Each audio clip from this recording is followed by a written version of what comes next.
Magandang gabi po sa inyong lahat. Ako nga po pala si Janela A. Cajete mula sa Grade 12 STEM na ngayon ay magbabahagi sa inyo ng isang maikling talumpati tungkol sa kahirapan. Hanggang ngayon marami pa rin ang nahihirapan. Bakit nga ba?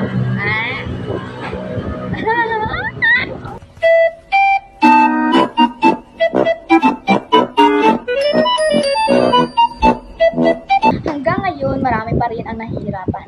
May mga batang namamalimos at mga magulang na hirap maghanap ng trabaho. Pero ang kahirapan ay hindi lamang kakulangan sa pera. Kakulangan dahil ang kahirapan ay hindi lamang kakulangan sa pera. Dahil sa kulangan ng edukasyon at oportunidad, marami mga kabataan ang nagpipilitang magtrabaho o maging batang ina. Dahil dito humihinto sila ng pag-aaral at mas lalong lumalala ang kahirapan. Oh my God! Ngunit hindi pa huli ang lahat.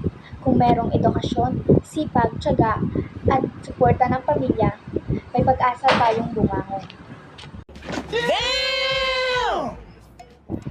Magsimula tayo sa maliit na hakbang, magpusige, magpakabuti at huwag mawala ng pag-asa.